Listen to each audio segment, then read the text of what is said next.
authority or power over something. Also, it makes one individual stronger, more confident, especially in controlling all aspects of their life and claiming their rights. So, what is women's empowerment? So, women's empowerment is the process of enabling women to gain control over their lives and make strategic choices and overcome structural inequality. So, women's empowerment is also accepting women's viewpoints and making an effort to see them and raising the status of women through education, awareness, literacy, equal status in society, better livelihood and training. So, why do we celebrate Women's Day? So, International Women's Day is celebrated on March 8th. So, we celebrate Women's Day so to know how far what we have achieved and still what has to be done. So it is a global day that honors the social, economic, cultural and political achievements of women while serving as a call to action for accelerating gender equality. So March 8 is celebrated as International Women's Day. So during the 20th century, so a group of women activists have initiated a movement fighting for the women's rights. So, in honor to honor them, so we are celebrating Women's Day. So, what are the benefits of women's empowerment? Firstly, strong economies. So, when women are educated and given opportunities to work and make their own business organization, they make more money and make the nation wealthier, further generating revenue. Next, healthier families. Previous slide. Healthier families.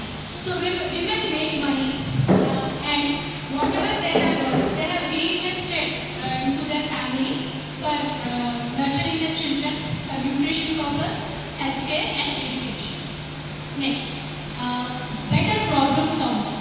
So taking the women's viewpoint also leads to creative solutions and better business. Next, breaking the cycle of poverty.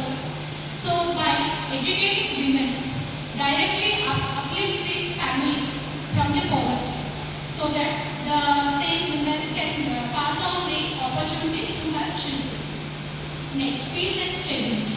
The societies where gender equality is there were found to be peaceful according to the research reports, and imparting stability also. Next, so let's have a look at the models.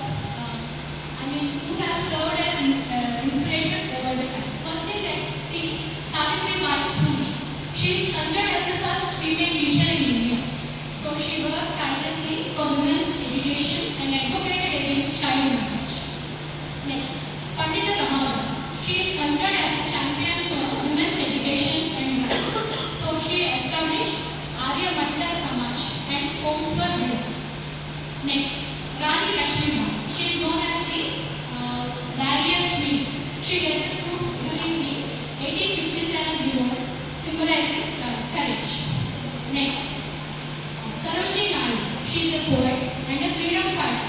So she served as first Indian woman president in Indian National Congress, advocating for political rights. Next, Indira Gandhi.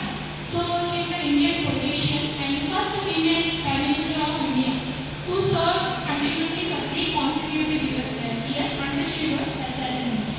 So she has also got the titles of Woman of the Millennium, and also she is considered as one of the world's 100 most powerful women in the world during last century. Next, so recently we can find some examples who served as inspiration. Muttaya Vanitha and Ritu Paiva. They are ISRO scientists who are the masterminds behind India's Moon and Mars missions.